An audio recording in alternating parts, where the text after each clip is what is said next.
l'adolescence, pour moi, en lien avec l'alimentation, mais en lien avec plein de comportements, c'est aussi beaucoup cette période d'incertitude où on a hâte de pouvoir se rendre au coin de la rue sans que papa ou maman nous regarde à l'arrière et qu'on ait retiré ces petits trous de sécurité. L'adolescence, c'est aussi une période que j'ai qualifiée d'influence mixte des amis et de la famille, parce que la famille, elle est là, mais les amis ne sont pas toujours là. Et là, je suis dans le 12-14 ans. On a hâte qu'ils soient là. Puis quand ils ne sont pas là, c'est très douloureux pour les jeunes. Je ferai peut-être quelques petites parenthèses là-dessus. C'est notamment très douloureux à 12 ans quand les amis ne sont pas encore là au moment du dîner et qu'on se demande le matin en se levant avec qui est-ce que je vais manger à la cafétéria ce midi.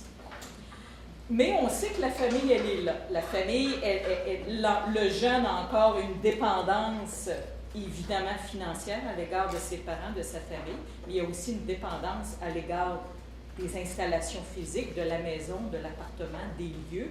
Et j'ai défini la famille comme étant un peu un arène, parce que c'est encore là où va continuer de se négocier entre 12 et 14 ans, encore beaucoup de comportements, et on va en voir des exemples dans ma présentation.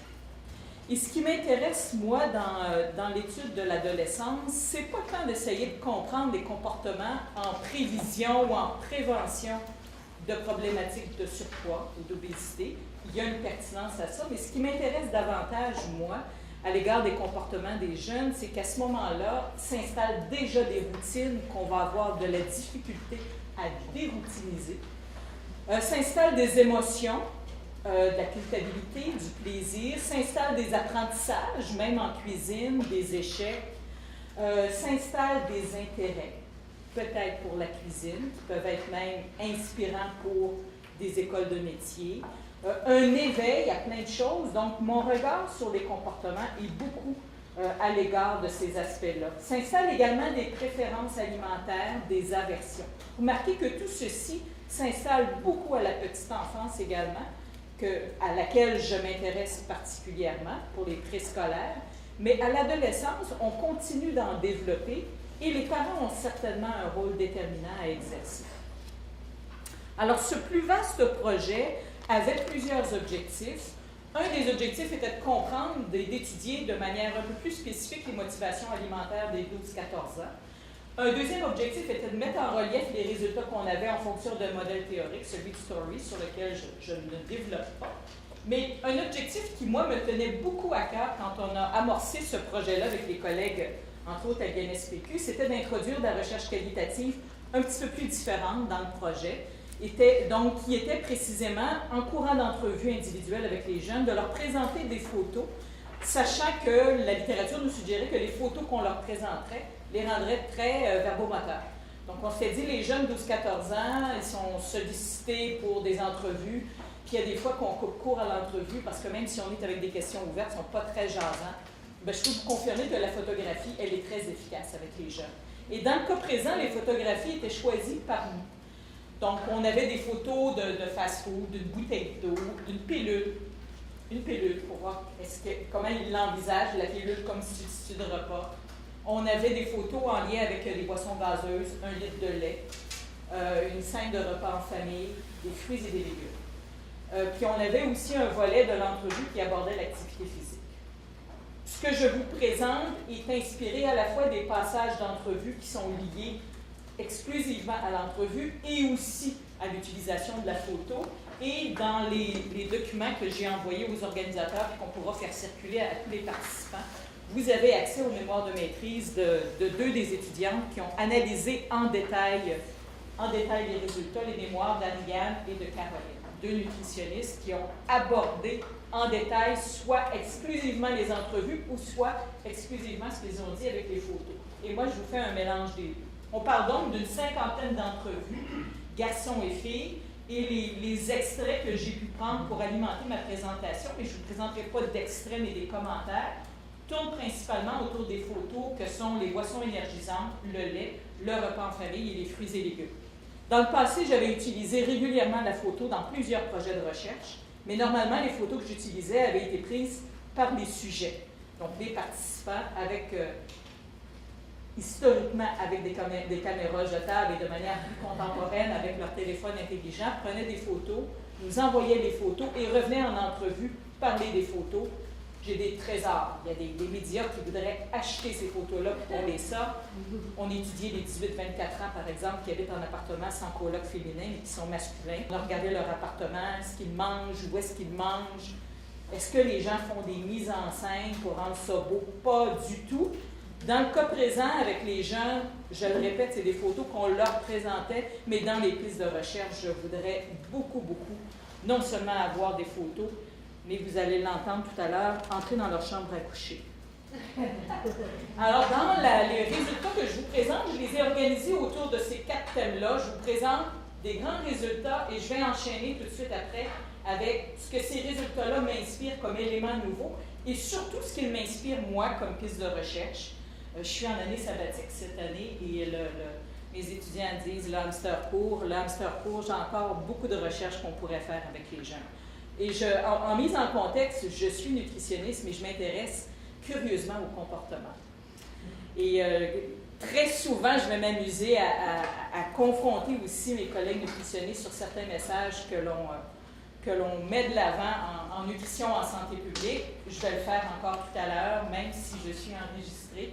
J'ai l'habitude de dire en m'amusant, je m'oppose à certains comportements qu'on prescrit en nutrition et finir ma phrase en disant « si vous me citez, je vais le nier ». Mais là, je ne pourrais pas puisque je suis enregistrée. Mais comme disent nos amis les Français, j'assume. J'assume, il y a des comportements qu'on prescrit, qu'on va devoir nuancer beaucoup. Alors, à l'égard de la division des rôles, que nous disent les enfants? Bien, ils nous disent, c'est pas surprenant que c'est les parents qui planifient les repas. Et ce qui m'a intéressé, moi, c'était de voir que maman, principalement maman, planifie le repas, puis ce qu'elle ne veut surtout pas, c'est qu'on décide de ne pas le manger. Et ça commence vraiment à émerger comme étant un aspect important dans la littérature, que le parent a clairement en tête les préférences alimentaires de ses jeunes autour de la table, puis que c'est pas vrai qu'il va s'amuser à lui faire quelque chose au tofu, et pour le plaisir de le risquer, ou parce qu'on lui a dit que ça serait intéressant d'avoir des substituts.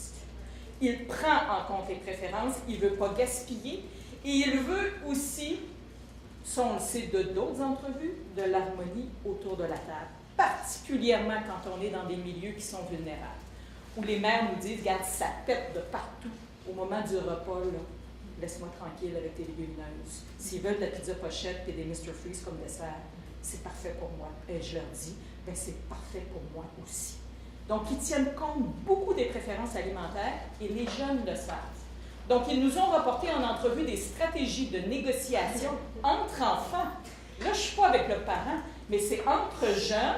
Comment est-ce qu'on va négocier la demande qu'on va lui faire? Est-ce que c'est des pâtes? Est-ce que c'est du poulet?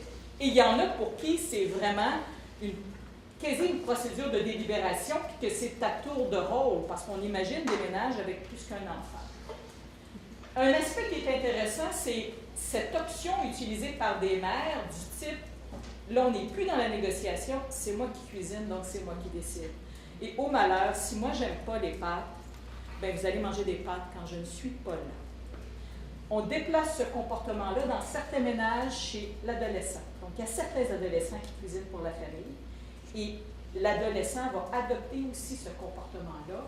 Je cuisine ce que j'aime, c'est donc moi qui décide. J'ai pas vu de documenter beaucoup au Québec le phénomène où l'adolescent est responsable des achats et de la préparation des repas pour la famille, mais c'est un phénomène qui a déjà été documenté aux États-Unis. Donc, l'adolescent part avec de l'argent, pas de liste, s'en va à l'épicerie et cuisine pour la famille. Ce qui est amusant, c'est que quand tes parents planifient être absents, ils planifient le repas des 12-14 ans. C'est comme au danger, je ne peux pas le laisser seul avec un frigidaire. On entend dans d'autres projets que les parents ont très peur des ados en cuisine, ou ils vont se couper, ça c'est certain, ou ils vont mettre le feu. Donc la solution, c'est je leur prépare, et là les jeunes nous le disent, ben, j'ai dû congeler, j'ai un repas de préparé, ou sinon, le troisième scénario, et là c'est le top du top, j'ai de l'argent pour me faire une commande au restaurant. Mais je ne suis pas laissée, je ne serai pas là ce soir, organise-toi. On est chez les 12-14 ans. Quand il y a des occasions spéciales, c'est la fête. Occasion spéciale, l'anniversaire. Les jeunes nous disent tel quel. Je peux alors demander toutes les cochonneries possibles et je vais l'avoir. C'est mon anniversaire. Et les jeunes savent très bien quand le parent arrive et qu'il est, moi je l'ai appelé en manque d'inspiration parce que c'est ce que les jeunes nous disent, mais dans les faits, le parent arrive fatigué, claqué, zéro énergie, et là il le voit venir, puis c'est comme, OK, c'est notre soirée. Elle va nous le demander, puis une pizza, on se fait venir une pizza, OK. Manque d'inspiration, le mettez un gros synonyme, manque d'énergie de la part du parent, et le jeune le capte et le détecte. Les achats en épicerie, les jeunes n'y vont pas, ça ne les intéresse pas du tout, sauf si, et seulement si, ils veulent exercer leur pouvoir d'harcèlement sur le parent. Là, ils vont se pointer. Ils savent très bien les caractéristiques des produits auxquels sont sensibles les parents. Et ils vont en inventer. Moi, je vais dire à mon père, regarde, c'est marqué santé, c'est biscuit au chocolat. Elle dit, ça marche, il exagère. Donc, le parent n'amène pas le jeune 12-14 ans à l'épicerie. Le jeune, s'il y va, il connaît son pouvoir d'influence. Il sait très bien sa capacité d'influence différente s'il est avec le père ou avec la mère. Dans certains cas, le jeune a de l'argent de poche, pas tout le temps. Et ce qui est quand même très intéressant à l'égard des achats en épicerie, évidemment, c'est que ce qu'achète le parent, en quantité, c'est ce qui est présent à la maison et ça va générer une consommation accrue. Ça s'applique très bien aux fruits et légumes. C'est documenté, puis les jeunes nous l'ont dit. Les fruits et légumes, j'en mange parce que quand ma mère arrive des l'épicerie, il y en a partout, on en coupe, on en manque crudité, il y en a sur le comptoir. J'ai comme pas le choix, j'en mange. Ça, c'est très efficace. Le cas particulier de la boîte à lunch, j'y reviens dans mes pistes de résultats parce que je vois le temps qui file, j'ai tellement de choses à dire là. Si la préparation des repas est un cauchemar pour la mère, la boîte à lunch, c'est l'enfer avec le feu. Parce que c'est sans fin. C'est pendant l'été, ou même on n'y a pas de répit parce que c'est les camps d'été. Donc, 12-14 ans, maman, habituellement, prépare encore la boîte à lunch. Non seulement elle la prépare, mais la boîte à lunch, quand elle revient, maman la lave. Maman demande au fils comment ça se fait que ça fait 4 fois que tu perds ta boîte à lunch. On a des données là-dessus incroyables de la part des mères et de la part des enfants. De la part des enfants, ce qui est intéressant, ce qu'ils me disent, c'est quand ma mère fait ma boîte à lunch, elle réussit à me faire manger ce que je veux. Ce que le parent met dans la boîte à lunch, il ne délègue pas la boîte à lunch, c'est là qu'il est capable de faire manger des fruits et des légumes. Le jeune ne mettra pas de lui-même des fruits et des légumes dans sa boîte à lunch, sauf s'il y a le regard de maman qui est derrière. Le jeune, n'oubliez pas qu'il l'observe. On l'oublie, donc il est très, très conscient que sa mère s'installe avec son sac de chips barbecue le soir quand lui est dans sa chambre. Et il est très conscient de ces écarts de comportement du type « elle me dit de faire ça, mon père me dit de faire ça », mais eux-mêmes ne le font pas. Eux-mêmes ne consomment pas de fruits et de légumes. Eux-mêmes ont le droit de manger des croustilles puis du gâteau puis avant de se coucher. Et ça, là, on a mis ça de côté beaucoup. On a insisté beaucoup sur le rôle de modèle en petite enfance, mais très peu à l'âge adulte. Quand le jeune nous dit « je vois ma mère boire de l'eau et c'est là où je me mets à boire de l'eau », je trouve ça précieux comme commentaire. Beaucoup de pistes. Quand maman me dit « tu fais ça », à 12-14 ans, habituellement, je le fais. Même si l'énoncé, la prescription qu'elle lui dit, même si ça n'a aucun sens, ma mère me le dit. Ma mère me dit, si je bois du lait avant de me coucher, je peux mourir d'une indigestion.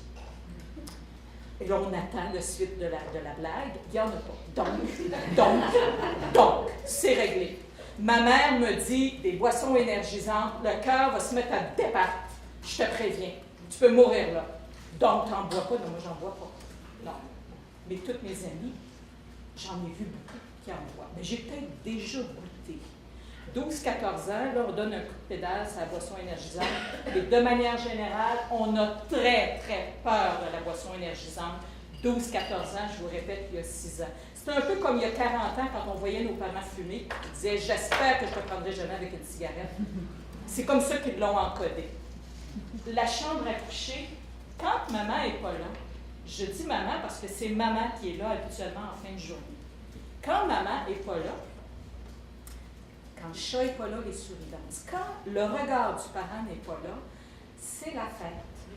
Et ce seul moment, il arrive quand? Il arrive au retour de l'école. 12-14 ans, ils peuvent revenir à la maison sans avoir un gardiennage obligatoire. Et ce qui se passe dans la chambre à coucher va mériter des années de recherche. Donc, maman a tout préparé, mais elle me dit, tu sais, tu as cette zone-là dans le garde-manger, tu as cette zone-là dans le frigidaire. Puis c'est juste, il y a des enfants qui disent, il faut que je l'appelle. OK, là, tu es rentré, tu t'es pas fait kidnapper de l'école à la maison. OK, qu'est-ce que tu manges comme collation? Tu vas où? Puis tu commences tes devoirs. Dans les faits, il y a là des coups de pédale qui s'apprennent, et tant qu'à moi, c'est tant mieux.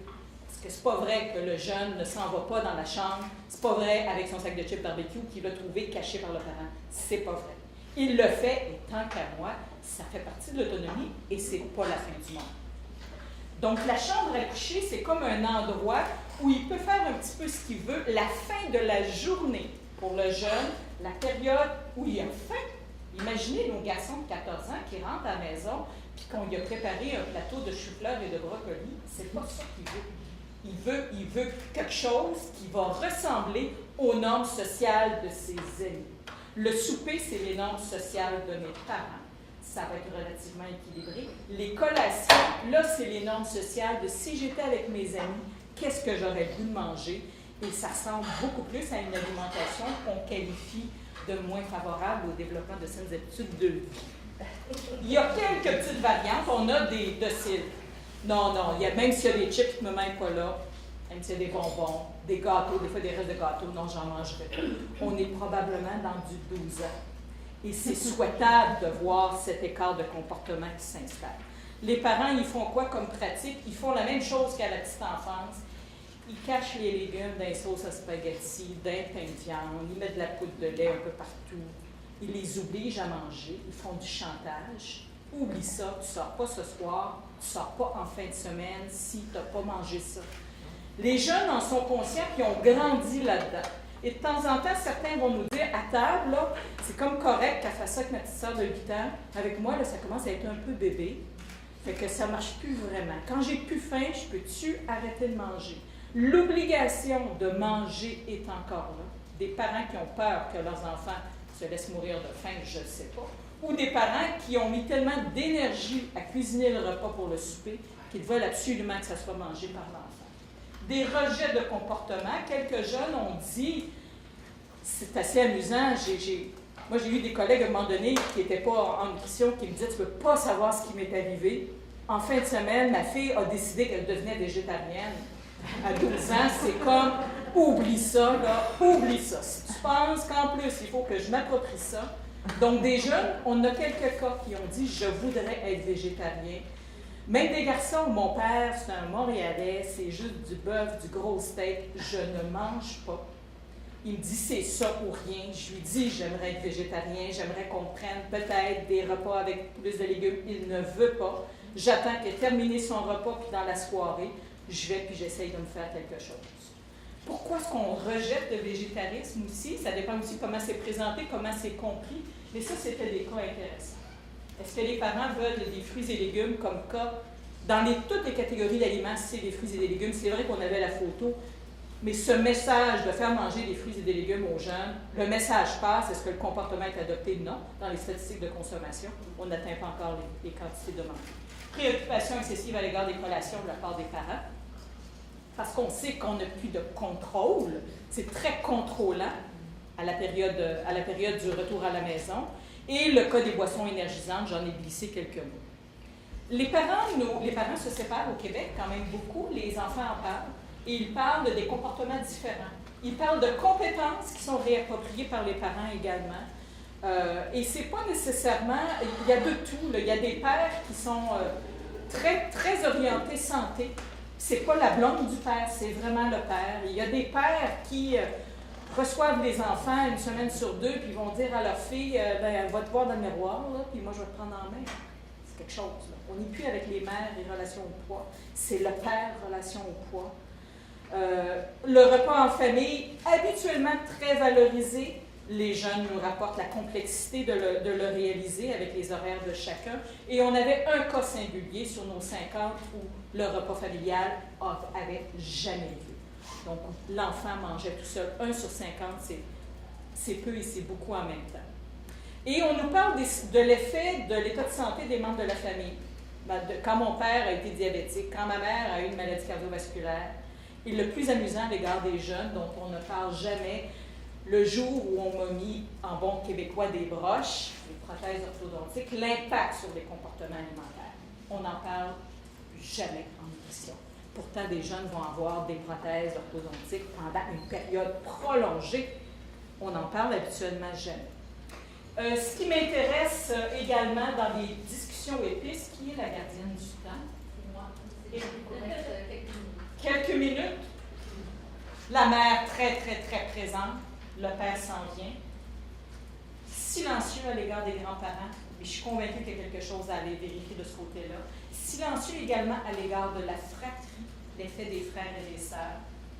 Je l'ai abordé. Le point sur lequel j'aimerais attirer votre attention, et dans la littérature, il commence à y avoir des écrits en lien avec notre discours là-dessus, c'est de prendre en compte, de manière générale, le gouvernement du Canada et au Québec également, on met de l'avant l'importance de cuisiner et de manger en famille.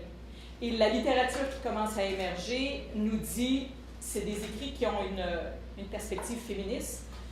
Arrêtez, c'est encore un poids sur l'épaule des mères, encore un poids sur les épaules des femmes.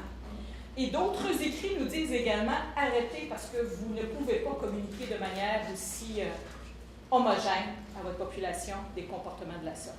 Sans connaître la réalité, par exemple, de ménages où des enfants pourraient avoir des problèmes de comportement, de ménages où l'un des partenaires peut avoir un problème de comportement, de ménages en situation de vulnérabilité alimentaire, de ménages où, même en contexte favorisé, rien n'est favorable à la préparation des repas et au partage des repas. Il y a une littérature critique que moi, je vais faire circuler abondamment auprès de mes collègues sur ce sujet-là. Beaucoup d'opportunités à l'égard de la boîte à lunch.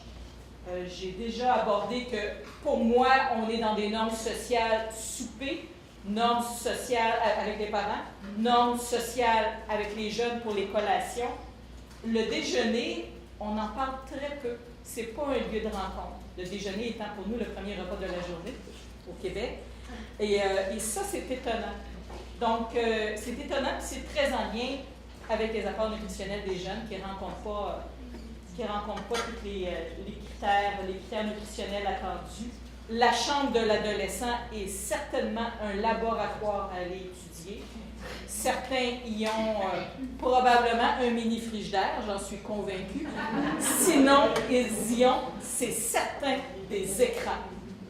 Et ils mangent donc beaucoup dans leur chambre. J'accélère. Nos enfants sont de fins stratèges. Et je vais terminer avec ça ici.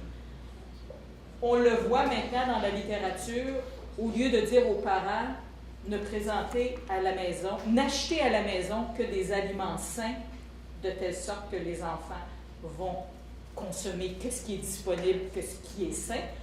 Ce que l'on peut mettre de l'avant comme message maintenant, c'est la prise en compte du comportement des parents. Dire, mettez en disponibilité à la maison une variété d'aliments qui correspond aux préférences alimentaires de tous. Mettez l'accent ou mettez des cues, ou mettez pas en évidence peut-être le sac de chips en barbecue ou barbecue sur le comptoir de la cuisine. Ayez des plateaux de fruits et de légumes si c'est ce que vous voulez mettre de l'avant. Mais n'utilisez pas ces stratégies d'interdit, de camouflage, puisque de toute façon, le parent, lui, les consomme. Donc, c'est de placer le jeune dans des scénarios qui sont contradictoires, c'est pas bon pour toi, mais c'est bon pour moi. Donc, de garder ce discours qui a une variété d'aliments, qui a tout est question de fréquence, et ça remet en perspective également le plaisir qu'on peut avoir à manger, plutôt que la culpabilité d'être en train de manger des aliments que l'on souhaiterait absents dans un contexte de saine alimentation. Et ça, c'est toute une préparation d'amener les parents à entendre ce discours-là. On est beaucoup plus dans un discours maintenant du type « n'achetez pas de petits gâteaux, n'achetez pas de ci, n'achetez pas de ça », comme ça, à la maison, il n'aura que des aliments sains. Mais ça ne correspond pas du tout à la réalité des ménages. mon plus grand plaisir quand je fais l'épicerie, c'est de regarder ce que les gens mettent dans leur panier d'épicerie. Puis si, je veux dire, si c'est pas les parents ou les enfants qui mangent ce que je vois là, je me demande qui les mange. Donc, on est comme des cloches-là, peut-être, on est comme un peu, peut-être un peu en décalage par rapport à la réalité des ménages. J'arrête ici en remerciant mes collaborateurs. C'est une recherche qui était financée par le FQS. Merci de votre attention.